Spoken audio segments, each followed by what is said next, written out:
الله الرحمن الرحيم من عمل صالحا فلنفسه ومن أساء فعليها وما ربك بظلام للعبيد يا أيها الذين آمنوا اتقوا الله حق تقاته ولا تموتن إلا وأنتم مسلمون يا أيها الذين آمنوا اتقوا الله وقولوا قولا سديدا يصلح لكم أعمالكم ويغفر لكم ذنوبكم ومن يطع الله ورسوله فقد فاز فوزا عظيما يا أيها الناس اتقوا ربكم الذي خلقكم من نفس واحدة وخلق منها زوجها وبث منهما رجالا كثيرا والنساء واتقوا الله الذي تساءلون به والأرحام إن الله كان عليكم رقيبا حمدا وشكرا سيرا وجارة حمدا وشكرا سيرا وجارة لله رب العالمين حمدا وشكرا حمدا وشكرا سرا وجهرة حمدا وشكرا سهرا وجهرة لله رب العالمين حمدا وشكرا adúpẹ́ fọba Olúwa ọba àwa ẹ̀dá adúpẹ́ fọba Olúwa ọba àwa ẹ̀dá kò sẹ́lòmíràn tá lè jọ́sìn fún àyàfọ́ba Ọlọ́run. حمدا وشكرا سرا وجهرة حمدا وشكرا سهرا وجهرة لله رب العالمين حمدا وشكرا لك الحمد مولانا على كل نعمة adúpẹ́ fún Ọlọ́run lórí gbogbo àwọn ọ̀dẹ́ra tó ṣe fún wa bá ṣe máa ń sọ wípé tó ga jù nínú ìdẹ̀ra Ọlọ́run náà ní àgbọ́yé ẹ̀sìn Islam nítorí pé aṣíwájú wa tó dáa jù nínú ẹ̀dá Ọlọ́run náà ní Ànábì wa Muhammad onímọ̀ yuridullahu bi khairan yufaqihu fi din ó lẹ́ni tí ọlọ́ba bá rore rárá kan tó rore kan tó fẹ́ dáadáa fún Ọlọ́run fún ní àgbọ́yé ẹ̀sìn kí là ń pè ní àgbọ́yé ẹ̀sìn ká ṣe ẹ̀sìn lórí agbọ́nrin mẹ́ta kí ni Ọlọ́run sọ kí ni Ànábì Muhammad sọ àwọn tó wà láyé nígbà tí kùránì sọ̀kalẹ̀ tí wọ́n mọ sábàbù nùsùl àyà kọ̀ọ̀kan bẹ́ẹ̀ náà ni wọ́n mọ sábàbù wùlúùdù àdìsí kọ̀ọ̀kan àwọn wọ̀nyí ju gbogbo àfáàyè lọ agbọ́n ni mẹ́ta tá a fi mọ ẹ̀sìn Islam nìyẹn. As usual, we thank Almighty Allah for His benevolence on us, particularly for the guidance, for the understanding of the pristine Islam. What are the pristine Islam? First thing to be reckoned with is Allah's statement, that is Quran and Kareem. Number two is the prophetic statement. What are the things that are called hadith? One, prophetic sayings, prophetic action, and whatever they do in His presence, and He does not forbid them. Number three, on Islamic understanding, is to understand Islam according to the perspective of the pious past predecessor, those who are witness to the revelation of the Quran, and they know the reasons of the revelation. They know the reason of the hadith, what happened before the statement of our old Prophet Muhammad sallallahu ta'ala alayhi wa sallam. Ọmọ ya dúpẹ́ fọ́lọ́run o, wallahi lásán jẹ́ ká dúpẹ́ fọ́lọ́run. Tí a bá rí àwọn kẹlímát, àwọn ọ̀rọ̀ tó ń jáde lọ́dọ̀ àwọn èèyàn lẹ́nìí, tí a bá rí àwọn ìṣesí àwọn èèyàn, ìyá mọ̀ pé ẹni tí ò bá ti sínú agbọ́n ni kọ́là láwa kọ́là Rasul ó ṣòfò, wàhálà kò lórúkọ méjì. Tí ò bá ti gbọ́ ìsìlámù yé, torí pé Ànábì wa Muhammad kìlọ̀ gan, ó kìlọ̀ gan. Níjọ́ tó ń ṣe Hujjatul Wada, níjọ́ tó ń ṣe wá sí ìdágbére ní òkè Àràfá, ájì kan l'Ànábì Muhammad ṣe. Ó ní taraktum fikum amrayni lan tadillu ma tamsaktum bihima kitaballahi wa disunity, discrepancies, argument, controversy among my followers, but stick strictly on my saying and the sayings of my companion sallallahu ta'ala alayhi wa sallam. Ànábì ní man ya'ishu minkum, ẹni tó bá pẹ́ láyé nínú yín, fasayara ikhtilafan kathira, ó náà là ń rí yìí, yóò rí ọ̀pọ̀lọpọ̀ yapa ẹnu. Wọ́n ní fàálẹ́kùn, ó mà dọ́wọ́ yín, fàálẹ́kùn ẹ̀yà àdìmọ́ bisunna tí ìṣesí Muhammad asúnàtúlá fáwọn rọṣídìn àti ìṣesí àwọn àrólé mi adu alebi nawajis. Mo tán bá sọ pé wọ́n ṣe ń ṣe nìyẹn fi yín kọ̀rọ̀ ẹ fi gbá mọ́, hold it with your molar teeth. Báyìí tá a wáyé kí ẹ gbé wá àtijáde kan ní pírọfẹ́tọ̀ ni mo fẹ́ sọ àmọ̀nàfìkì náà sàábé asàkálàmù kọ́ni. I want to discuss the hypocrite among the companions of the prophet. Hypocrite. Àwọn èèyàn wọn mọ bí ọ̀rọ̀ tó ń sọ sí tóbi tó. Wọ́n fẹ́ sọ nípa àwọn mọ̀nàfìkì nínú ọ̀tún tẹ́lẹ̀ Ànábì Muhammad tí Ànábì fẹ́ rán rẹ̀ tí ò pẹ́ nìkan ní mọ̀nàfìkì. Ẹ̀yìn wọn fẹ́ discuss pé wọ́n tẹ́ fẹ́ sọ ni pé Kùránì ní ṣáńgílítì wọ́n máa wá mú àyà Kùránì máa fi tó àdìsí lọ́nà tí ò tọ́ pé fábíyá àyà àdìsí bá dà ó yóò mí nù. Àdìsí wọlé tó fẹ́ tọ̀rọ̀ lẹ́yìn Quran. O lè gbọ́ Quran yé àbí kí ni túmọ̀ tọ́lọ́ bá ń bá bọ̀.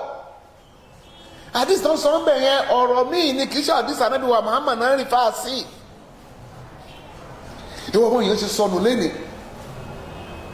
Ẹlòmíì àáfàá rẹ̀ ló tẹ̀lé ló fi sórí ibú.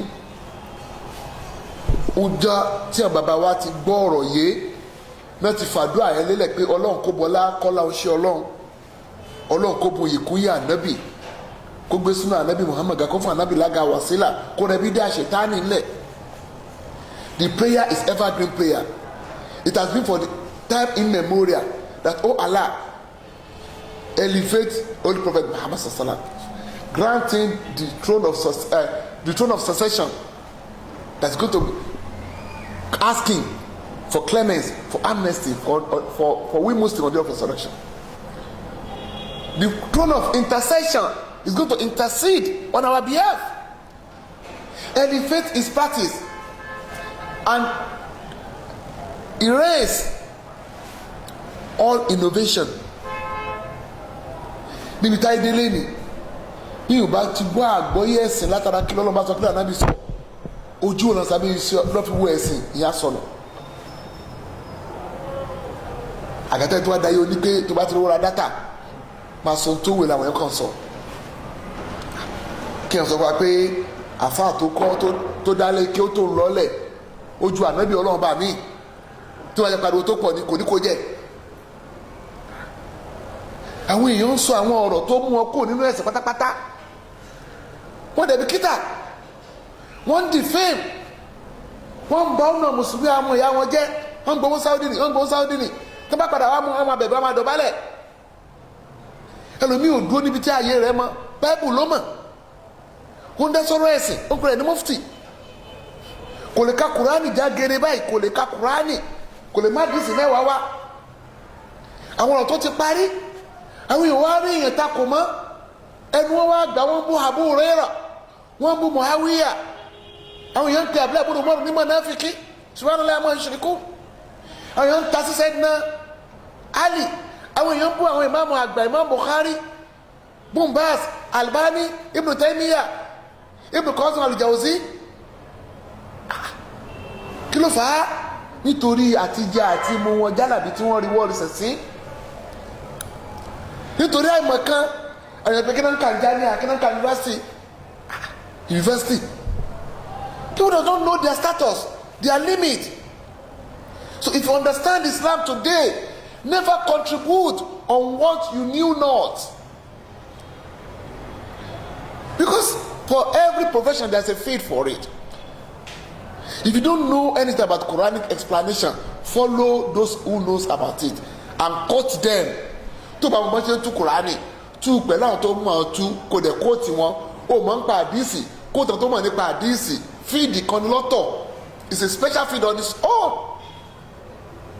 Wọ́n pé àdìsí Buhari o dọ̀yìn fún wa mẹ́ kíní kan bẹ̀ wàá ní èmi kọ́ mo sọ bẹ́ẹ̀ o ẹni báyìí ló sọ bẹ́ẹ̀ tó dẹ̀ jẹ́ onímọ̀ nípa àdìsí. Pípọ̀ tó yẹ pé sànàwí ló ní secondary school kí ni àwọn tíra tó kà ń bẹ̀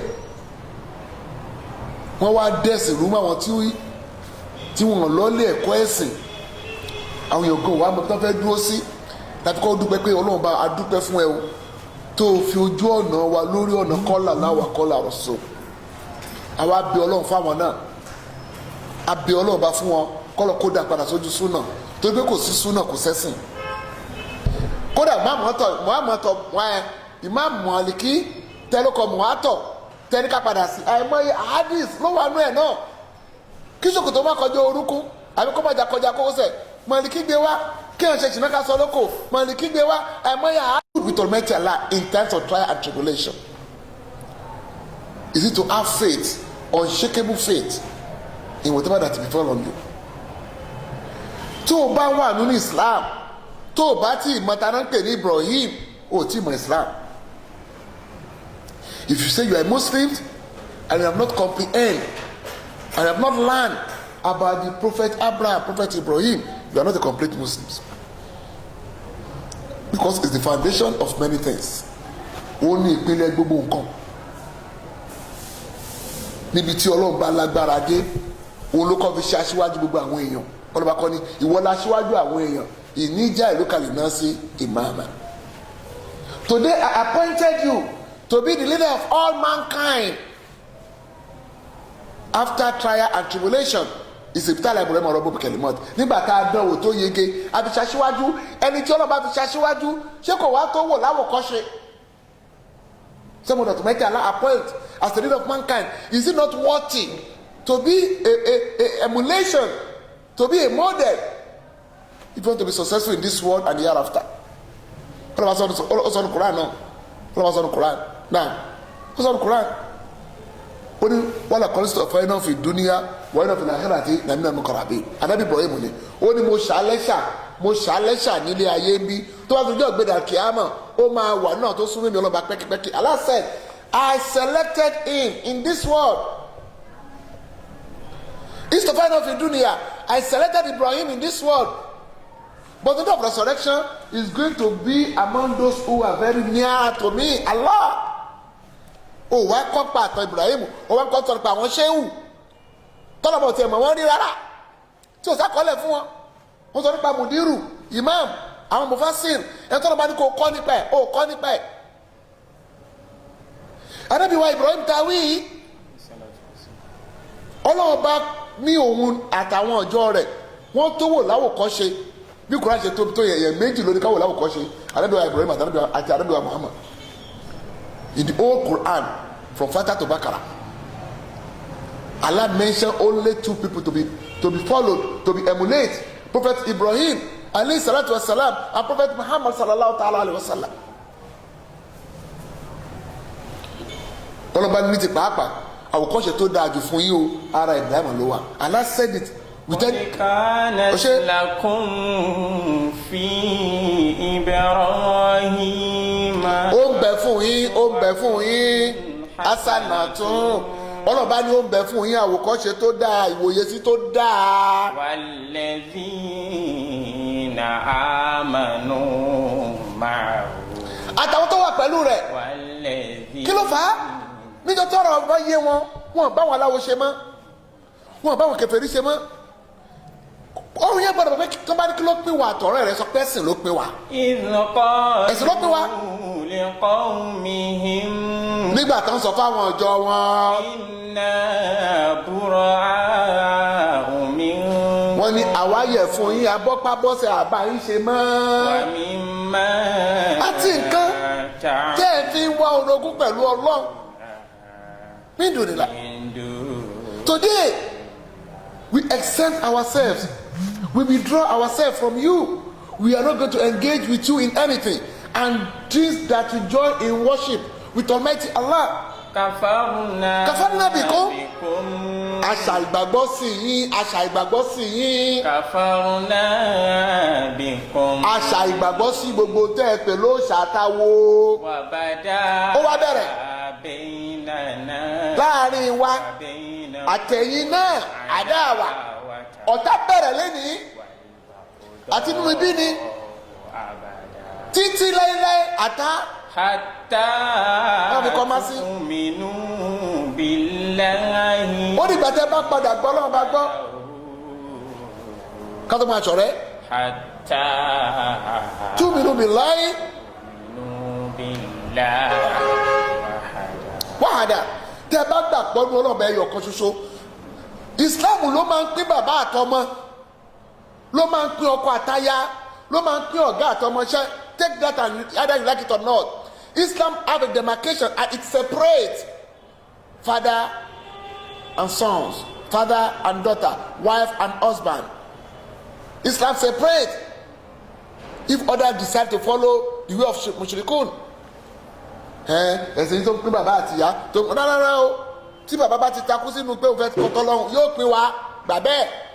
Ó wà ní Suratu Mujadala, ó wà ní Suratu Tawba, yóò pín wa. Ọmọ náà dẹ̀ lẹ́sẹ̀ láti túùsì tó bá fẹ́. Constitution Nàìjíríà sọ pé tó bá ti pọ̀ ọmọ 18 years kóṣù tó bá fẹ́ tó bá mọ̀ kó lọ́mọ lẹ́nìí. Islam ń pín bàbá àti ìyá tàn bá jọ ṣẹ̀sìn kan náà. Báyìí ká kúrò tẹ̀ rárá. You don't mind who the house is God. Islam separates father and children, father and a son, and his son. If one decides to be following the way of mushrikun. Ọmọ bá láwọn kọ́ṣe dáadáa ń bẹ fún yín. Tẹ́lẹ̀ náà bí wa Ibrahim àtàwọn tó tẹ̀lé wọn láwọn bá wọn aláwo ṣe mọ́ ṣé bẹ́ẹ̀ làwọn náà ṣe fẹ́ ṣe lẹ́nu ọdún àyẹ̀rẹ́ fẹ́ ṣe tí ó wẹ́ pẹ́ ká máa lọ Mẹ́kà lọ́dún yìí ni aláwo náà ń lọ Mẹ́kà tán lọ Mẹ́kà dáadáa gbàtọ́rọ̀ òye kò gbọ́ngàn lọ ṣe sightseeing ni ó lọ ṣe tourism aláwo tó ń pẹran léyà ẹran súyà ló ń pa àsun ló ń ṣe. Let it be known that Islam is distinct. It has nothing to do with mushrik, with unbeliever. We don't seek any assistance or guidance or protection from you. You are on your own, we are our own. Lakum dinukum waliyadin. Ànábì Ibrahim ló jẹ́ ká mọ̀ tán pè ní iman. Ọ̀sẹ̀ mẹ́ta ló máa fi yanjú ẹ̀ lẹ́ni ọ̀sẹ̀ tó máa tẹ̀lé àti tó tún bọ̀. Ló mọ̀ tá ló ń pè ní Ibrahim kí Islam lè bá yí ẹ. Orí takò ti mùdírù yín, ìmáàmù yín, ṣéwù yín, àfáà yín. Èyí ó sọ pé òun bá bàbá àwọn ṣe mọ́, eré kékeré ló pe ni. Ó lóun bá bàbá àwọn ṣe mọ́. So fúnra Ọlọ́run bá tó sọ ń bọ̀ mí pé tálẹ́ni tó dáa jù bí ẹni tó jẹ́ pé ó dájú ẹ̀sìn rẹ̀ kọ́ lọ́hùn. ahasanu dinan. tálẹ̀sìn rẹ̀ dáa. man aslama wajhahu lillahi. lillahi. ẹni tẹ́sìn rẹ̀ dà lẹ́ tó ju gbogbo ara lẹ̀ fọ́ lọ́hùn. wa huwa mùsínù táwọn pé ta ni èèyàn dáadáa èèyàn dáadáa tó ń sin lọ́hùn. ẹni tó ń pé wúwà mùsínù mọ́wà mùsìn Who are the righteous? A righteous person is one that worship Almighty Allah. Period. It was Quranic statement. Ó náwó ó fún àwọn ní scholarship ó náà wọ́n tó fún yàn èèyàn rẹ̀ nìkan ṣe èèyàn tó bá ń kírun o. If he or she does not worship Almighty Allah, you are not a righteous person. You may be giving them scholarship, may be giving them food, may be building house for them. Once you do not worship Almighty Allah, you are not a good person. You are not a righteous person. Quran ló ń sọ bẹ́ẹ̀. All about talent tó dáa jù. Talent tí ẹ̀sìn rẹ̀ dáa.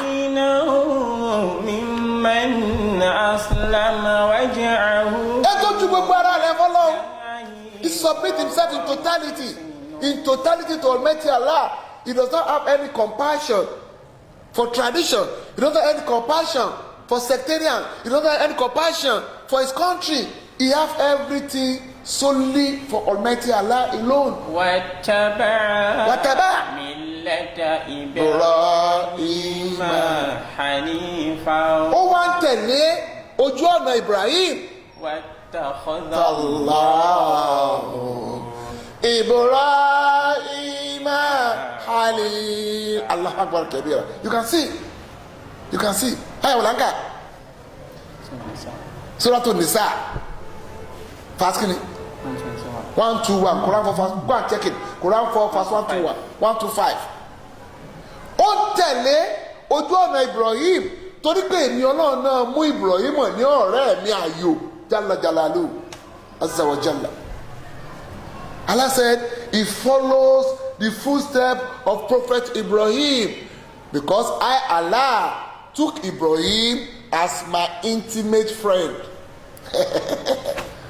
Ó ti gba àdìsálà yẹn. Ó wá sọ pé ẹnìkan ṣe àáfàá lè kí oyin tọ́lá lè kí oyin lẹ̀. Iṣẹ́ tó ṣe iṣẹ́ tá ànábì ọlọ́ba mi ò ṣe iṣẹ́ tó ṣe. Níbo? Ó fẹ́ jí ni. Fúnra rẹ̀ náà Kùránì ni. Ó ní mo mú yàn lọ́rẹ̀ẹ́ ayò. Ó ṣiṣẹ́ níbẹ̀ ni kò wá sọ́la. Kẹ́kẹ́rẹ́ èèyàn kan wà sọ́la. Wọ́n ń torí ẹ̀wọ́n lọ tirẹ̀ mọ́lẹ̀ òkírun jọ̀mọ́. Kèfèrí ni ẹ́. Tó bá tirẹ̀ mọ́lẹ̀ tó òkírun jọ̀mọ́ kèfèrí ni ẹ́ tán bá sọ fẹ́ kó lọ mọ̀. Òkírun ó wá tirẹ̀ mọ́lẹ̀ olóṣè kí ló máa náà ṣe. Wọ́n lọ halluwa kálọ́ rẹ̀ ń ṣe. Understand Islam with the context, with the perspective of all Prophet Muhammad. Wọ́n tẹ́lẹ̀ bí ọba ní kò ṣe má ṣe rárá kó má bàa jẹ́ iṣẹ́ àṣedànù. Don't do it. Don't engage in it. Don't support it. Don't finance it. Don't sponsor it. Ọlọ́ba ní ẹni tó ń tẹ̀ lójú ọ̀nà Ànábì Ibrahim ló ń ṣe ẹ̀sìn gidi. Torí pé èmi Ọlọ́run mú Ibrahim ní ọ̀rẹ́ ayò mi. Ìyẹn ló fi jẹ́ pípa tó ń bè lọ́wọ́ Ànábì wa Muhammad. Ẹ gbọ́dọ̀ Ìsìlámù yé o. Ọlọ́ba ní jẹ́ kẹ́ ṣọ́ọ̀fọ̀. Àwọn ṣọ́ọ̀fọ̀ ti pọ̀ gan o. Èèyàn sọ ń tẹ pẹpẹ pé àmọ́mọ́ àkírun mọ́ gíríbù ni àmọ́mọ́. Ẹwà náà bí nǹkan mi bá wà lára yàn wọ́n bí lọ́wọ́ Ànábì wa Muhammad tí wọ́n tó máa pẹ́ inna Allaha wa malaikatahu yusalluna ala nabi ya ayyuhal ladhina amanu sallu alayhi wa sallimu taslima. Suratul Ahzab olùbá ló wà tẹ màláìkà àwọn ń ṣe ìkẹ́ àti ìgẹ̀ fún Ànábì Muhammad àwọn ń ṣe ìkẹ́ àti ìgẹ̀ wọn tọrọ oúnjẹ ìbá ló máa ń tọrọ kọ́lọ́ ọlọ́ba tó ń tọrọ lọ́dọ̀ ta ló ti máa tọrọ gbọ́dọ̀ gbèsè làkà ìtumọ̀ yẹn náà kò wá sí tẹ̀sí tó tu pé wọ́n ń tọrọ they are begging no they were doing blessing they were sending English kan pé they were sending blessing wọ́n ń ṣe ìkẹ́ àti ìgẹ̀ fún Ànábì àwọn olóríkàwá tọrọ yíyá yóò àlàzí àmọ́ sọ lú àlẹ́ wọ́n sẹ́ni tẹ̀sí kìlọ̀ Ànábì òde tí ìkú gbà táyà yìí sọ̀kalẹ̀ he was still living. The Quran was revealed when he was still alive, and they asked him, "Kayfa nusalli alayk?" Wọ́n náà bá ló sọ̀rọ̀ ẹ báwo ni ká ṣe sàtàlátù fún ẹ báwo ni ká ṣe tọrọ fún ẹ wọ́n ní wọ́n sọ pé Allahumma salli ala Muhammadi wa ala ali Muhammadi kama sallaita ala Ibrahim wa barik ala Muhammadi wa ala ali Muhammadi kama barakta ala Ibrahim wa ala ali Ibrahim fil alamina innaka hamidun majid. Àwọn sígà míì tún wà bíi mẹ́fà. He said, if you want to send blessing on me, say, oh Allah, bless Muhammad and his household as you bless Prophet Ibrahim and his household. Sallallahu alaihi wasallam. Àwọn aréèyàn kan lẹ́ni wọ́n ní sọ̀látù Ibrahim sọ̀látù ràgó lẹ́nu ẹ̀ pé sọ̀látù Fati ní ta ló kó jọ ta ni Hassan Bikiri? Who is Hassan Bikiri of Morocco? Who is he? When was he born? What is contribution to Islam? Hassan Bikiri ọmọ Morocco tó kó sọ̀látù Fati jọ kí ni ojúṣe tí ó ti kú sí kò tí pàdé 500 years tẹ bá kó mùsùlùmí jọ ní Nàìjíríà bí sọlú mi o 100 Muslims mẹ́wàá ni wọn ló mọ sọ̀látù Ibrahimiyya 90 yòókù sọ̀látù Fati tó kó táwọn afáyín mọ̀ náà kọ́ wọn fábílì òṣèlú ayò tí gèrè bó bá fẹ́ kírun sókù lára tó o bá ka sọ̀látù Ibrahimiyya ò kírun sókù lára ẹ wáyé ká sọ tọrọ fúnra wa wọn ń ṣàtakò ni kò ń ṣàtakò sọ̀látù Fati has no record from no reference from anywhere sọ̀látù Tùjínà dé sọ̀látù Kamali sọ̀látù Kamila gbogbo mẹ́rẹ̀ẹ̀rin kò sákọọ́lẹ̀ fún wọn níbi kankan so Ọlọ́run bá jẹ́ ká mọ̀ pé anabi Ibrahim ní bàbá anabi wa Muhammad òun ládẹ gbọ́dọ̀ tẹ̀lé nínú ìjọsìn òun ládẹ gbọ́dọ̀ emulate nínú gbogbo nǹkan ká lè bá àgbàládá lọ́dọ̀ Ọlọ́run ibo lọ́rọ̀ rẹ̀ ti wá bẹ̀rẹ̀ bismillah. ولقد آتينا إبراهيم رشده من قبل وكنا به عالمين وكنا به عالمين ọlọ́ba ní àwọn Ọlọ́run àtẹ̀yìnà rúṣùdáwó min qablu Ibrahima àwa la tọ́ ànábì Ibrahima sọ́nà àwa la ṣe ìtọ́sọ́nà fún kó tó dé ànábì Ọlọ́run kí ló fi ṣe tọ́nà fún mi pé adarí ọkàn rẹ̀ síbi kó máa wá òdodo. It is Allah that guide Ibrahim in forward before being appointed as a prophet of Almighty Allah. ká tó yàn lánàá bí Ọlọ́run àti ṣe kó máa mọ kó máa ṣèwádìí ìwádìí pé kí ni ta la gbọ́dọ̀ sìn kí ló kọ́kọ́ rí ó wá lọ sọ́dọ̀ àwọn tí wọ́n ń sin anujum ìràwọ̀ ó lọ sọ́dọ̀ àwọn tó ń sin ìràwọ̀ ó náà wá dúró tì wọ́n kó bá wọn sìn ó wù wọ́n he is observing those who are worshiping stars. When his time comes in the night star disappear kò sí ìràwọ̀ mọ́ lójú sánmà mò ń gbà fà kò rí ìràwọ̀ mọ́ lójú sánmà. wakazalika Ibrahima malakuta samawati wal ardi tẹ̀síwájú waliyakuna minal muqinin. falamma janna alayhi al-laylu. nígbà tó dúró pé ilẹ̀ ṣú tó sì wà pẹ̀lú àwọn tó yẹ kó wọ́n ṣe kí ni wọ́n ń sin ìràwọ̀ yìí. wọ́n á kawkaban. ó rí ìràwọ̀ tó pọ̀ pẹ̀lú wọn. qala hadha rabbi. ó ní eléyìí lọ́lọ́run bá mi ẹni tó ń wú Ọlọ́run bá láti sìn pé this time must be my God. falamma afala qala la uhibbul afilin. nígbà tí ò wá rí ìràwọ̀ mọ́ ó ní la uhibbul afilin èmi ò nífẹ̀ẹ́ sí nǹkan tí máa lọ tí ò ní máa dúró ní gbogbo ògbà ọba tí mo fẹ́ sìn ọba tí máa rí ní gbogbo ògbà ni kò gbọdọ̀ jọba tí ó kú ńjọ́ kan tó ṣẹ̀ wá jí níjọ́ kẹta èṣù dẹ́wà ńgbà tí èṣù tọ́nà bá kú tọ́nà bá ti ń kú èṣù àgbọ̀ pé èṣù kú nígbà tí wọ́n ní Jésù kú láàrin ọjọ́ mẹ́ta tá ló wọ́n ṣètò ìjọba alẹ́ ayé ànábì Ibrahima ọlọ́ba ni mo tọ́ sọ́nà wọ́n ní mi nífẹ̀ẹ́ sí nǹkan tí mi ní máa rí ní gbogbo ìgbà. falamma ra'al qamara bá. òṣùpá bá yọ tó tóbi ó ní qala hadha rabbi. ó lélẹ̀ yìí lọ́lọ́run bá mi tẹ̀kàn yẹn mo sọ pé ó tẹ̀ tún wá kéré ó tún pọ̀ àmìlẹ̀ ẹ̀yọ̀ kan ní gbogbo ṣe mọ́lẹ̀ Yorùbá ní ẹgbẹ̀rún mọ́lẹ̀ òṣùpá ẹgbẹ̀rún ìràwọ̀ kò lè mọ́lẹ̀ tó ṣùpá. No matter how uncountable the star is, it can never be brighter than the moon. So when he saw the moon, he said, "Oh, this must be my God, so bright and cool." falamma afala qala la illam yahdini rabbi Allah akbar la akunanna من القوم الضالين. Look at Quran. Move near to Quran and understand its meaning. As we always said, that to be a complete Muslim, you must know that Quran have 4 characteristics. Know how to read Quran. Know the meaning of what you are reading. Reflect on that meaning and act on it. Kó tó lọ pé ní Mùsùlùmí, ó gbọ́dọ̀ mọ̀ Kùránì kà. Tó lọ pé ra ní Kùránìyún, ó gbọ́dọ̀ mọ̀ Kùránì kà. Ó gbọ́dọ̀ mọ̀ tó mọ̀ tó ń kà. Ó gbọ́dọ̀ ronú lé lórí, ó gbọ́dọ̀ fi ṣiṣẹ́.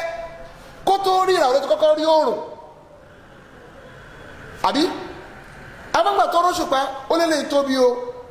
Nígbà tó jẹ́ tí ò tún wá róṣùpá, wọ́n ní wọ́n lọ́n tó ò bá tọ́ mi sọ́nà. Tó ò bá tọ́ mi sọ́nà. Èmi náà máa jẹ́ kan nú àwọn ọjọ́ tó sọnù. You can see, if you refuse to guide me, Allah, I'm going to be among the company of the loser.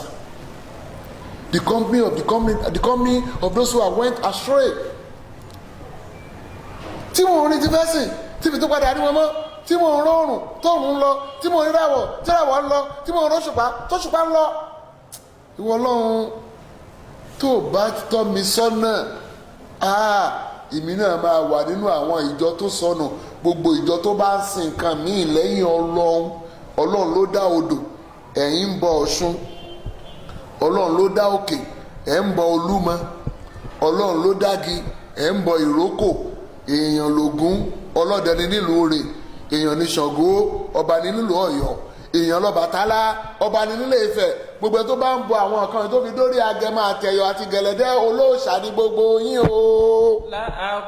لأكونن من القوم الضالين. Gbogbo ìjọ tí o bá ti sin Ọlọ́run, ìjọ tó ṣòfò ni ìjọ tó sọnù ni. There's no 2 religions. It's only 1 religion. Because Almighty God is only one. So no matter whatever that you devise and you worship it contrary to what Allah stipulated in the Quran, you are a loser, my brother, my sister, my father, my mother. Quran ni ó wá bó ṣe fẹ́ mọ Ọlọ́run. Ó ra àwọn olóòrùn, ó kò lọ́dọ̀ wọn. Ó ra àwọn oníràwọ̀, ó kò lọ́dọ̀ wọn. Ó ra àwọn olóṣùpá, ó kò ní Ọlọ́run tó bá fọ̀nà mọ̀ mí. Èmi náà máa wà láwọn ọjọ́ tó sọnù. Ọlọ́jà wa gáìdì ànágbà ẹ̀rọ yìí. Ọlọ́jà wa fi ọ̀nà mọ́. Ó ṣe wàá mọ Ọlọ́run. Ló ṣe wàá lọ bá bàbá ẹ̀ nílé. إذ قال لأبيه وقومه. Bàbá rẹ̀ yìí olóṣà ni. His father is idolater. He's one of their chiefs. Ó wà nínú àwọn olóyè wọn. Even in Tafsir, we are told that his father used to crave this idol status. Bàbá ẹ̀ máa ń gbé ère ọmọlángídí tó máa ń ní kán máa bá ń tà. Tó gbé ojúṣe ńlá dáadáa ni. Ṣàṣàrìmọ́ tí ò ní òṣàlẹ̀ Yorùbá ẹ̀ tó tún máa gbé ọmọlángídí sínú ilé. Wọ́n náà gbẹ̀lú tó bá bíbejì tí kan bá kú àwọn ọ̀nà gbé ère kejì ìròrí wèrè. Tán bíbejì, tán bí twist, tán bí triplet, tán bí quadruplet nílùú òyìnbó. Yẹn kan bí 14 l'Amẹ́ríkà 14 child. So àwọn bàbá tiẹ̀ gangan ni olóòṣà. Ọlọ́run wá fa ànábì Ibrahim yọ látara bàbá ẹ̀. Ọba tó máa ń yọ dúdú látara funfun ni, tó máa ń yọ òkú látara alààyè. Ẹ máa gbọ́ ńgbà tó sọ fún bàbá ẹ̀ àtàwọn ọjọ́ bàbá ẹ̀. Kí ló sọ fún wọn? ما هذه تماثيل التي ẹ máa gbọ́ o. أنتم Tá a bá rí ẹnìkan tó ń bọ òòṣà tó dẹ̀ gbọ́ àyà tá à ń tú iye Suratul Anbiya àti Suratul kínní àti Suratul An'am ò ní gbẹran léyà. Ẹni tó dẹran léyà lẹ̀ ọ̀tá yín gidi ní ìṣẹ́ máa sọ. Ànábì Ibrahim is a sworn enemy to the unbelievers, to the idolaters, to the alawos. Ó lẹ́yìn ìjọ mi, ẹ̀yin bàbá mi, máa sí tamathil. Kí ni àwọn òòṣà yìí? Kí ni àwọn òòṣà yìí? Tẹ́ ẹ̀ takú ti tẹ́ ẹ̀ sìn. What are these images? These idols that you are worshiping beside Almighty Allah? Torí bó ti yé pé àwọn kìíní yìí, they were powerless. They have eyes, they cannot see. They have ear, they cannot hear. They have mouth, they cannot talk. They are so feeble and powerless indeed. If not for the spirit that used them as a weapon. Ó ní kí ló dé àwọn kìnìún tẹ kójọ tẹ̀sí kí ló bá sọ fún. Qalu ọwọ́ dà ló. wajadna aba'ana laha abid. Wọ́n ní àbá àwọn bàbá wa tí wọ́n dúró síbẹ̀ ní wajadna lé aba'ana. Qalu wajadna àbá àwọn bàbá wa tí wọ́n ń sin ọjà lánàá fi ń sìn. That's the argument. We met our father worshiping idol and we joined them, and they don't ask their father what are the benefits of this idol, these images, this status. Délé náà ni ẹ má jẹ́ kí ṣẹ̀ṣẹ̀ parí, ẹ má jẹ́ kí ṣẹ̀ṣẹ̀ parẹ́, àbá ṣìṣe ẹ má jẹ́ ká ṣìṣe parẹ́. Nítorí bàbá wa ṣe ń ṣe ni bàbá wa kí gbé 5 minutes tẹ́yìn gbé yìí náà. Ilé tó máa gbé sùmọ́nù jọ̀mílẹ̀ pẹ̀ wọ́n máa fi amọ̀ mọ́ wọ́n máa mọ̀ tó wá mú ìgbẹ́ màálù ló máa fi pa. Ẹ̀yin gbé palace, ẹ̀yin gbé fila, ẹ̀yin gbé mass, ẹ̀yin gbé castle. Our old father lived in huts. Àbí ọ̀tún náà kan náà wọ́n pè ní HUT. Ilé oníkoríko. Wọ́n wọ bàtà náà wọ́n kí wọ́n kọ́ shoe, wọ́n wọ slippers. Wọ́n máa ń fẹsẹ̀ rìn ní. Ìgbà tó wọ́n mú ẹran tó bá pa wọ́n fi ṣe sálúbàtà. Ẹ gbàdúrà custom tó tẹ̀sí náà lè fẹ́ takò kákúnlẹ̀ kádọ̀bálẹ̀ àmọ́ bó custom yókù lẹ̀ kí tẹ̀lé náà kí tẹ̀lé láṣọ bùbá àti ìró làwọn obìnrin ayé àtijọ́ ń wọ̀ kí lẹ́yìn wọ̀ lé ní style ẹ̀ ń wọ̀ náà àbí style ẹ̀ ń wọ̀. Ó láwọn bàbá àwọn tí wọ́n ń sìn làwọn fi ń sìn wọn Ibrahim wá fún wọn lésì. Qala laqad kuntum. Ó ní ti pàápàá ẹ̀yin àtàwọn bàbá yín tó ti lọ ẹ wà nínú ìṣìnà tó fojú hàn. Laqad kuntum antum wa aba'ukum fi dalalin. Ẹ̀yin àtàwọn bàbá yín tó ti lọ náà ẹ wà nínú ìṣìnà tó fojú hàn. Laqad kuntum antum. Ọlọ́run làwa o làwa lọ́wọ́ àwọn àfa sàmánì o àfa kan wá wé láwàní torí pé ó rí ọba torí pé ó rọba tó jókòó ó wà ní Ifá wà pẹ̀lẹ́ wà ìgbà tí wọ́n dẹ̀ mi kọ́ Ifá náà dà Allahu Akbar kabira Allahu Akbar olùmọ̀ṣà dá àfa yìí padà ó ń pọ̀fọ̀ báyìí ni àwọn ti kú nínú ẹ̀sìn Islam kí n wí lẹ́wà ní kó ní gbèkíyàwó ẹ̀jẹ̀lẹ́yà kò ní kó gbàgbọ́ yẹ́ ẹ̀sìn o wallahi alazim. Ọlọ́run bá ń sọ ọ̀rọ̀ rẹ̀ nínú Quran pé àgbàfà àgbà anábì Ọlọ́run anábì Ibrahim ó sọ fún àwọn aláwo jọ́nà lọ pé àtẹ̀yìn àtàwọn bàbá yín ẹ wà nínú ìṣìnà tó fojú hàn. You were in a great and manifest error by worshiping idols. Prostrating, bow down for idol. Kí ni wọ́n fún lẹ́sìn? Qalu aji'tana bil haqqi. Wọ́n ní wọ Ibrahim ṣó wá pẹ̀lú òde wá bá wa pẹ̀lú òdodo ni. Am anta minal la'i. Àbò wa fi wá ṣe yẹ̀yẹ́ ni. Qalu aji'tana bil haqqi. Allahu Akbar. Am anta minal la'ibin. Wọ́n ní wọ Ibrahim ṣòde wá bá wa pẹ̀lú òdodo ni àbò wa fi wá ṣe yẹ̀yẹ́.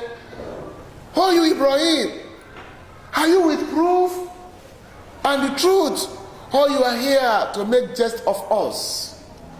That's why Islam frown on jester, comedian. Ẹ ló wá ṣẹ̀ṣẹ̀ àwọn kan wà tó yẹ pé tó bá dọ́dọ̀ Ọlọ́run á rojọ́. Ẹ má ká tanra wa. Ànábì ní ẹgbẹ́ kó máa bá ẹni tó ń sọ̀rọ̀ tó ń parọ́ káyìn lè bá máa rẹ́rìn tẹ́ ń pè ní stand up comedian. Kò sí mùsùlùmí gidi tó máa jẹ́ actor àbí actress náà tá à ń rí nígbà táwa kéré táwọn àwọn Yorùbá tá àti ẹ̀ tí ì gbọ́n rárá wọ́n fẹ́ ṣeré pé àwọn ọkùnrin àti obìnrin bára wọn lò pọ̀ wọ́n á kàn rí pé wọ́n wọlé wọ́n dẹ̀ jáde tó ń sun ṣòkòtò nísìnyí wọ́n ń sùn léra wọn lórí tá à ń rí báyìí wọ́n ń gbẹ́nu lórí ara wọn wọ́n ń gbẹ́nu lé gbáàyà wọ́n ń fọrọ tẹra wọ́n ń bàdí ọ̀tẹ̀ ẹ̀pẹ̀ ní mùsùlùmí àwọn mùsùlùmí tó ń ṣe fíìmù tó bá ṣe gbogbo ẹ̀ta tó bá sínú abọ́ social media aláwo lè hó dàtí ìkólé náà hibàtí akólófè kólé àlè àsìbí àlà nígbà tó ti gbẹ́nu lóbìnrin olóbìnrin àbí Ibrahimu nígbà tó ti gbẹ́yà láyà tó ti lóbìnrin olóbìnrin wọ́n jà láwùn ní húdàtí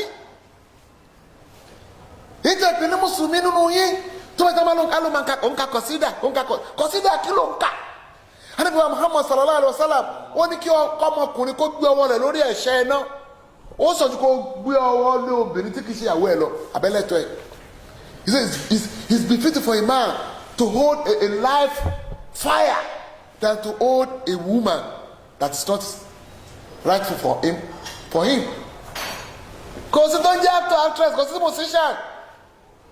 musician tó máa wà tí ò ní lùlù nìkan tó bá ti lùlù tí ò sí ń bẹ̀ ẹ lọ gbọ́ ìsìláàmù yé ara mẹ́ka ń jó ara mẹ́ka lu ìsìláàmù òbí ètò ara mẹ́ka ká má bàa digress kó níbi tá à ń lọ Ọlọ́run bá jẹ́ ká mọ̀ yìí pé Ànábì Ibrahim jẹ́ kó bàbá wa ẹ gbàgbé ẹ̀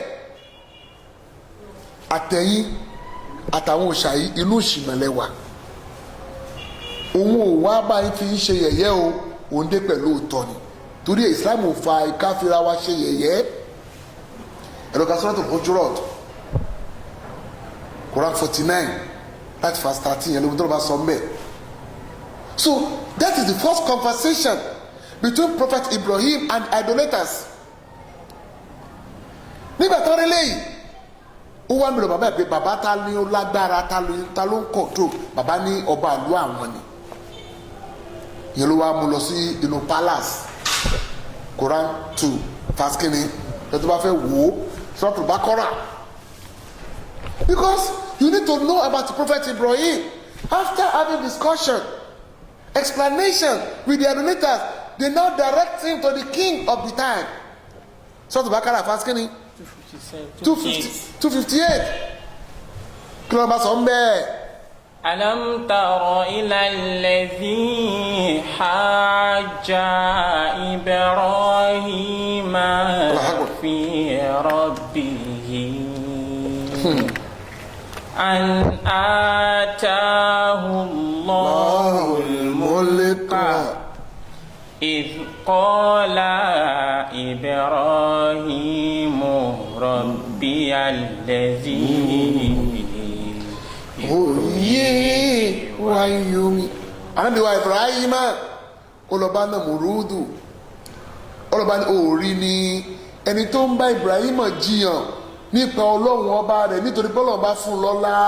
Alam tara ila allazi hajja Ibrahim.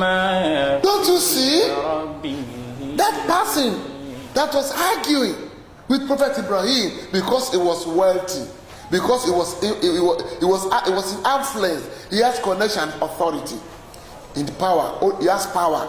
Ọlọ́ba tó gbó ní múlíkù òní ọ̀la a lè tú ọlá sí agbára a lè tú sí ipò a lè tú sí kéèyàn mọ̀ọ́yàn yẹn máa fi ṣọlá. He was king of the time. He now called Ibrahim. Then that started discussion. Ibrahim sọ fún pé ọlọ́ọ̀ba tí èmi ń sìn ọ̀tá ọba tó ń ròyìn káàkiri bó ọlọ́ọ̀ba ṣe rí ọlọ́ọ̀ba tí mo wí yìí ọlọ́ọ̀ba tó ń pani tó ń jí ni. The God I'm serving is the one that makes people's life. I mean, to live, and the one that kills people. Is have the control of life and death. And that attribution is very, very mighty. There was nowhere they give that attribute to Jesus Christ or any prophet. Go by Panigini, except Almighty Allah alone. No king, either living or dead, can have that attribute. Ọmọ ẹ̀kọ́ wá yí ọba yìí ó wá kọ́ lọ kó ẹrú méjì jáde. Àwọn akọ ẹrú méjì jáde ó ní ìwọ bẹ́jọ́ rẹ ṣe ríre máa lọ́lé ìwọ ń tiẹ̀ ó jẹ̀bi jẹ̀ǹpa oríṣiríṣi sìn mo pa ilé mo jí ilé. You can see how my pikin is. How he has a shallow brain. They were telling you that Allah is you, but you meet. He made people live and he makes people die. He not set one prison free and he killed the others. Ibrahim, that's what I'm saying. قال إبراهيم فإن الله يأتي بالشمس. Kó tó débẹ̀, ó ní ohun tí mò ń sọ ni pé Ọlọ́run bá máa ń pa ó máa ń jí. Sórí èyí tó pa yìí ni kò jí. Èyí tó pa yìí ni kò jí. Restore back his soul. Let him be alive again. Ọba dákẹ́ mẹ́ ọ̀nà jẹ́ tó fún ẹ ní mi. Ọlọ́run bá tẹ̀mí ń sìn tí mo ní kẹ́yìn aráàlú máa wá sìn. Òun ló máa ń pàṣẹ fún oòrùn kó yọ ní ìyọ̀ oòrùn kó sì wọ̀ sí ìbùwọ̀ oòrùn ìwọ̀ oòrùn. He said the God I'm saying that you'll be serving, you know, that makes sun to rise from the west and to set in the east. Fabuita lezi kafara. Fabuita lezi kafara. The king was unable to do it because that is above his power. It's above his control. It's above his influence. Nobody that can control the moon and the sun. Nobody. Even the so-called what they call them superpower. It's a natural. La shamsi yambagi la anturika al-qamara wala laylu sabiquna aqulu fi falakin yasbahun. They were going in their orbit and they will never meet. They can never have collision. Both the sun and the moon. You want to know what I'm talking about?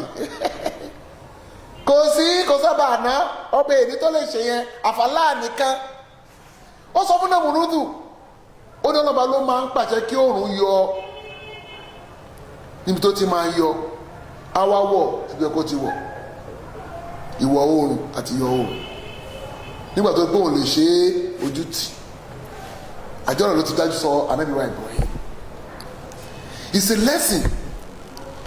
You see, the collision that happened between the scholars and the king in those days is because of the authority. So if you don't know, you better know today. Islam is an ideology on its own. The West are fighting Islam because Islam is a way of life, not a religion. They see that Islam has role to play in economy, role to play in social life, role to play in politics, role to play in everything. Any economic law, any political law, any social law, gbogbo Islam gbé wá, àwọn dẹ̀ ti define ti wọn. Òun náà sọ pé Islam, it is between we and them. Against Islam ní gbogbo nǹkan tó ń ṣe. Pé tó bọ́ àwọn àfáàjàráyà àtijọ́, àwọn ọba ní. Tèmi eléyìí náà, tó gbé gbàtí Islam fẹ́ délẹ̀ Yorùbá, àwọn ọba náà kọ́ lọ bá. Gbogbo Èkó tẹ̀ ń wé àgàrà ìpẹ́tẹ̀dó. Àwọn tápà, àwọn asá tó mẹ́sìn wá síbẹ̀. Àwọn Haúsá, àwọn tápà tó ń ṣọ́ ìgà ní lọ́ka ìtàn Èkó. Àwọn tó ń ṣọ́ ìgà, àwọn mẹ́mẹ́sìn wọ̀lú Èkó, ìtàn ń ṣọ́ ààfin àwọn olóyè. Because they control everything. So nígbà yẹn wọn ò lè sọ̀rọ̀ tawhid. They can. They kill many of them. You cannot promote the words of Almighty Allah in face of the kuffar. Ìyẹn làdí sẹ́bi wáyé pé màrá mi kò mú kára fàbí kẹ́ yóò bí yẹ́dí fàyínlám yẹ́sítẹ́tì fàbílẹ̀ sàní fàyínlám yẹ́sítẹ́tì fàbílẹ̀ kọ̀lẹ́bí wàtàrí ká dáfọ̀lẹ̀ ìmọ̀ ọ̀rọ̀ ànábì mọ́mọ́ ni pé tó bá nìkan tí ò dá wọ́n ń sin òòṣà wọ́n ń ṣe bọ ànábì ni tó bá yẹ pé wọ́n lọ lágbára wọ́n lọ bá lù yí padà ní ẹ má ṣe mọ́ tó bá lè ṣe yẹn máa ṣe wá sí against ẹ tí ẹ náà bá tún lè fọkàn kọ́ àmọ́ yẹn lẹ̀. He said, whosoever see undesirable things, change it with your hand. If you are able to change it, preach against it. If you cannot do that, abhor it. It's your mind. Do not like it. Displeased with it. But that one is very feeble in iman, in faith. وصادقين وصادقات ولا خاشين ولا خاشيات وصابرين وصابرات قل لا إله إلا الله. Ibi gbójúbà mo gbójúbà lẹ́kọ̀ọ́ yìí tọ́kọ̀tàn gas lamp sórí tébù tọ́ba wa da tébùrù àfàyà ẹ máa kírun ẹ̀kẹ́ tó kírun ẹ máa wẹ jánábà òótọ́ ṣe wá sí ni ta ló tó takò ẹ̀yọ̀ láyé àtijọ́ àfa olótó máa sọ pé Ṣàngó ò dá nílùú Ọ̀yọ́ tó yẹ pé Ṣàngó gan-an láàfin gbèrú àwọn àfa olóma takò Bàtálá nílé Ifẹ̀ in those days sọ́nà bá ti paná wọn ni Ọlọ́run bá ti rún àwọn aláwo mọ́gi we can do lecture anywhere àti ní freedom of expression kò síbẹ̀ láyé àtijọ́ àwọn bá ń gé orí ṣeré ni náà fi hàn pé ògórí olórí kalẹ̀ lọ́sàn-án gan òdà wọn gẹ̀rẹ́gẹ̀rẹ́ wọn ní ọ̀sà Allah has extinguished their light. Allah has put them in coma. Allah has made sure that they bury them. Only they were very small of them are remain. Gbẹdọkùn yẹn fíìsì lásán ni wọn pọ̀ eégún Bámgbóṣé eégún Ọya eégún Ológbòjò láyé àtijọ́ tó bá wà ní Tinubu àwọn èèyàn tó dọ́gba léńdé nígbà ìmọ̀kán wọn ló ti bẹ̀rẹ̀ sí ṣe kírun sí i ìyẹn ti tán lẹ́yìn eégún ìyẹn ti tán lẹ́yìn Ẹ̀yọ̀ ìyẹn ti tán lẹ́yìn Ìgònù kò séèyàn mọ́ àfàwọn oníranu so Ànábì Ibrahim á tẹ̀síwájú nípa ọ̀rọ̀ rẹ̀ lọ́sọ̀ tó ń bọ̀. We are appealing to you, please go and learn about the life of Prophet Ibrahim. Ìwé ẹ̀ wà tó kọ. Because if you don't know about his life, you will not be able to understand Islam, a pristine Islam. Àìgbàgbọ́ yẹ́sì gidi náà ló mú àwọn èèyàn ṣe jálàbí. Ẹ̀ríkà ara ń ta àwọn oníjálàbí gan lórí social media, ara ń ta wọ́n gan. Ibi tí wọ́n fẹ́ sá sí ni Ànábì Ìdírísù wọ́n ló kọ́ tẹ yẹ̀pẹ̀ ibo ló wà àdìsẹ́ mú wá yẹn gan tó bí ká tẹ yẹ̀pẹ̀ dáa ni wáì tí Ànábì òfin tẹ yẹ̀pẹ̀ láyé ẹ̀ ṣé wọ́n gbé bùkátà lọ́ba Ànábì Muhammad ẹ̀ lọ́dọ̀ pé tó bá pé ká tẹ yẹ̀pẹ̀ Ànábì kan tẹ yẹ̀pẹ̀ ni wáì tó lòfin tẹ yẹ̀pẹ̀ àìmọye they went and meet Prophet Muhammad sallallahu alaihi wasallam with many problems and he give them the antidote. What did he give to them? Prayer and steadfastness and patience. Easter no be sorry was salat. Inna Allah ma sabiri. Gbogbo bùkátà ló gbé lọ bá nígbà Muhammad ẹ ṣàdúrà àdúrà ló máa ń fi sí ìmọ̀lẹ̀ lọ ní sùúrù bùnà ti wá rí tọ́lọ́ dẹ̀ sọ ọ̀rọ̀ káyẹsẹ́ wò inú sọ́tù Maida iná làhámúrì wàlẹ̀ mẹ́sìrù wàlẹ̀ ansọ́ọ̀bù wàlẹ̀ asilamu ní káyẹsẹ́ wò ansọ́ọ̀bù ní ká máa ṣẹ́ bọ́ kí ló pé rígísùn nínú àwọn ìṣe ìtọ́ ọlọ́ba ní ẹ̀gbin ni lára aṣẹ́ ìṣù ni èṣù náà àlùjọ̀nú náà lè ṣù lẹ́yìn àwọn àwọn atakùtì nínú wa ń bí yín àwọn oníṣúná wí ẹ sórí ibú ni wọ́n náà sórí ibú orí ibú tiẹ̀ wá wà lọ́wọ́ èèyàn ìwọ́n tẹ̀ mọ́ pé rọ́lẹ̀ ń pa fún yàn kí lè rí inú yẹn kí lè rí mẹ́ ẹni ká máa ṣe mọ̀lúdì ká máa ṣe wàsífà ká máa fàtẹ̀sùbà ká máa gbọ̀ntú ká máa di tíra ká máa ṣe yẹpẹ̀ ẹ fẹ́ kébi pa wá kú ni ebi ò tí ì pa yín ẹ lọ kọ́ṣẹ́ ẹ lọ kàwé ìyẹn máa níṣẹ́ lọ́wọ́ ni ànábì náà ń dáná jẹ ni Dáúdà alágbẹ̀dẹ ni oníṣòwò ànábì Ibrahim ẹni ẹ lọ kọ́ṣẹ́ go and learn a trade ẹ tó ń pẹ òdàkẹ́ olóńgbàgbọ́ ya ọlọ́mọba ṣe fi epo iná súná ṣe bẹ̀rẹ̀ sí hàn ni olóṣèlú nílọrin yẹn ìmí tún ì máa ṣẹlẹ̀ tí ọlọ́rọ̀ bá síláàtì yúrù àti mọ̀lẹ́ náà ṣe ó ìmí máa ṣẹlẹ̀ torí pé àwọn ẹ̀ṣẹ̀ ń gba súnà gan nílùú lọrin ni court me anywhere àti ìjà kọjá lẹ́kọ̀ọ́ in 80s 90 àti kọjá lẹ́kọ̀ọ́ ó ṣe bẹ̀rẹ̀ ní súnà ṣe bẹ̀rẹ̀ sí jókòó nílọrin àwọn afá bẹ̀rẹ̀ sí polongo súnà lọ́rọ̀ àwọn afífọ̀rọ̀ àákúnlẹ̀ àdùbálẹ̀ wọ́n ìgbéjáde ní ìjẹta àbíjẹrin àwọn ọmọ ẹnìkan pè ní alóore ọlọ́wà ńlọrin àgbò kejì alẹ́ nìkan lọ́ra gbóǹbì kan àwọn arúgbó tán tà fún ti wọ́n jù ń já torí igbó nílọrin nítorí igbó Ìlọrin ìjà lórí àwọn yẹn mójútó àwọn yẹn Ọlọ́run ló mọ iye hòtẹ́ẹ̀lì àti ilé mọ́sá fún ọjọ́ tán ló pọ̀ lọ́rin bí gbígbà tán ta ráìsì ni tíyàwó ilé máa lọ bá àsánbẹ àtúpadà wálé ayábọkọ ẹrí yẹn ṣe sí ẹrí kan ṣe sí tẹ́lẹ̀tẹ́lẹ̀ wọn kì í ta ọtí wo Ìlọrin metropolis kò ṣe bẹ́ẹ̀ mọ́ sí ọmọ wa fẹ́ gbẹ̀sìn bó ṣe máa ń rí nìyẹn ṣe rí tí ìmọ́lẹ̀ bá ti débi kan ó máa ń fa òkùnkùn ya ni àríyànjiyàn máa dé láàrin bàbá àtọmọ, láàrin ọkọ àtaya, láàrin ẹ̀gbọ́n àtàbúrò. ìmánì ti wọbẹ̀ nìyẹn. mo yẹ sọ stand mi náà mo wà ń bẹ̀ o, ọmọ tó bá fọ́ọ̀sì pé kò dọ̀bálẹ̀ kò kúnlẹ̀ tó bẹ́ẹ̀ lábẹ́ wọn Mẹ́kà ló wà yẹn. máa ṣe dáadáa lé, má yàjú sí wọn. tó bá wọn fi ẹlẹ̀ wọn wá fi ẹlẹ̀ wọn náà lọ ṣe kí ni wàá lọ settle on your own. àdébí sọ pé tàjà wàsà ní àná òmùtí àná ìfàlàtà níjà àwọn ìjọ mi níyà lórí nǹkan mẹ́ta, ohun tí wọ́n fọ́ọ̀sì wọn ṣe, ohun tí wọ́n gbàgbé ṣe, ohun tí wọ́n fà ìmọ̀ kan ṣe. We have exempted my followers on 3 things: what they do out of forgetfulness, what they force them, and what they do out of ignorance. So if you are forced to be prostrating, to be kneeled down, and you are still under their command, do it for them. They are the one to carry the sin. Àmọ́ tó bá ti pé ọmọ 18 years, fend for yourself.